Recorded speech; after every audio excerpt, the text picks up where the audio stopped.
morning to all our speakers and participants in today's CLIMBS at 50 Pocket event. Let me first congratulate you on your Golden Jubilee celebration. So today, I will briefly share about the anticipatory adaptation to outsmart climate change based on the experiences and initiatives of the Department of Agriculture. Let me start off with saying this hard truth. Climate change is now here and it is real. Pag-asa also confirms that we are now in the midst of climate change. In the agriculture sector alone, there are many empirical evidences of impacts of climate change.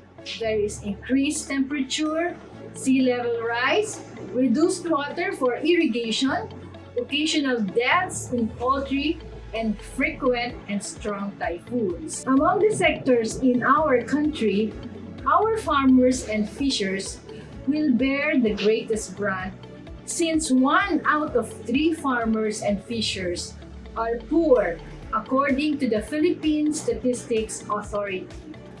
Their already financial insecure condition is expected to worsen due to the negative impacts of climate change. Philippine data from 2010 to 2019 show that the real threats to agriculture and fishery sector as follows. 8 typhoons yearly were destructive to agriculture. 99% of production loss, or almost 29 billion pesos yearly, was lost due to climate-related hazards. This is a big loss to the farmers, as this could have otherwise been used in buying their needs to improve their welfare. Of the total amount of production losses due to climate-related events, 88% was due to typhoons. Super typhoons in particular mostly happen during the 4th quarter of the year, just in time for the harvest season for rice. And unfortunately, rice farmers were the most vulnerable to climate change impacts since rice was the most damaged crop by the recorded climate-related events. To help the agriculture and fishery sector be proactive and practice anticipatory adaptation action, they are guided by the science-based decision support tools for strategic planning. And with these tools, they do not simply wait for a disaster to happen before doing something, but rather they expect the changes to happen and thus they prepare ahead of time. Our office, the Climate Resilient Agriculture Office or CRAO, is the main office that leads the climate action of the Department of Agriculture.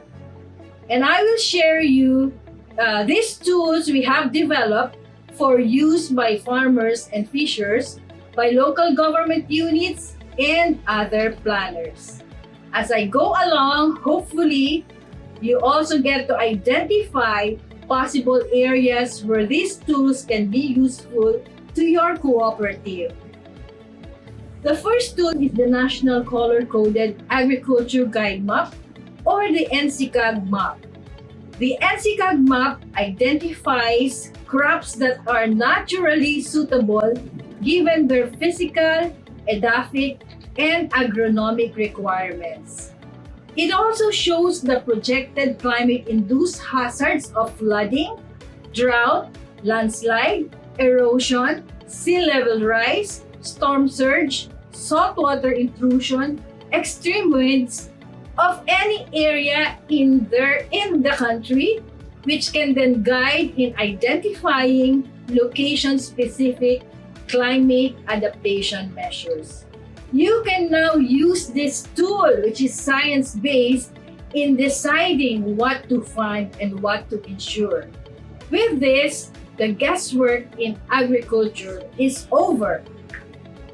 The next planning tool is the Climate Risk Vulnerability Assessment Maps, or the CRVA maps. This map is a decision support tool for provincial commodity, investment planning, and prioritization that shows exposure to hazards, the sensitivity of crops to changes in rainfall and temperature, and the adaptive capacity of the municipality. We have completed 58 CRAO maps, and this can guide us in what commodities to start supporting for financing and for industry development given the projected changes in the climate of a province down to municipality. And the third tool is the Climate Information System that is composed of advisories and the typhoon incidents calendar. The weather and climate-informed advisories are broadcasted to the farmers and fishers to guide them what to plant, when to plant, and what cultural management to practice.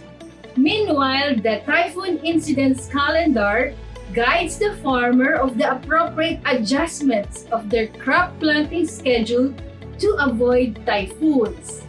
Lending institutions and cooperatives can likewise use this calendar to anticipate the best time when most loans and other financial assistance should be made available to the farmers and fisherfolk.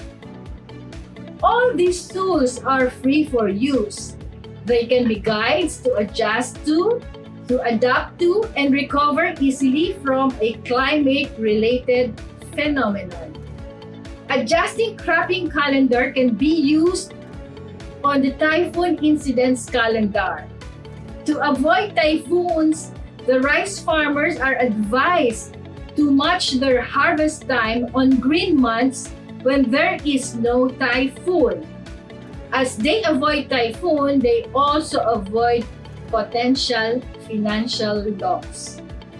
Adapting new and suitable climate resilient agricultural technology and practices are now found to be beneficial. Let me have 3 examples. So currently we have a bamboo project which is both an adaptation and mitigation measure. Bamboo is an effective adaptation strategy to flood and erosion risk, and at the same time, it serves as a carbon sink. Bamboo farming and enterprises are areas not commonly subject for loans and insurance. So this is really an open area for exploration and support.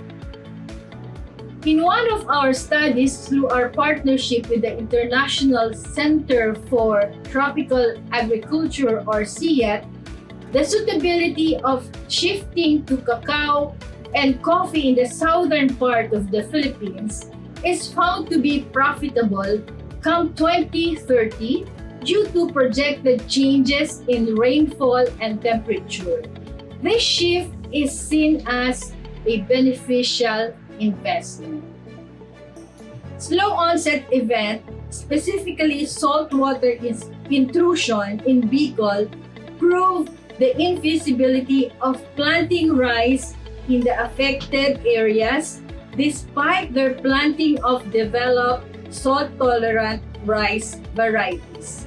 In one of our climate-resilient villages in the area, a trial conversion of the rice farm to fish pond gathered positive results, where the conversion was found more profitable than by sticking to rice production.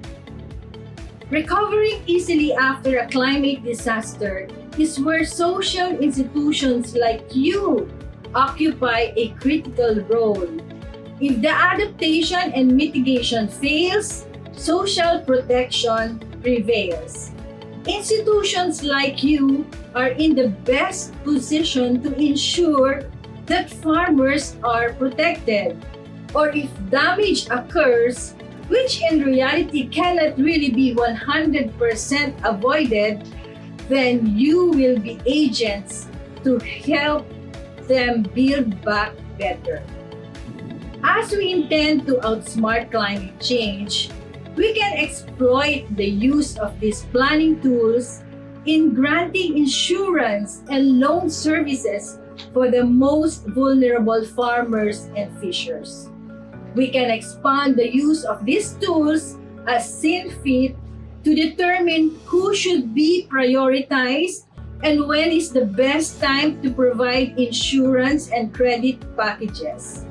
Through science-based, climate risk-based provisions of financial assistance to the farmers and fishers, we can help build climate-resilient communities, livelihoods, and enterprises in the country.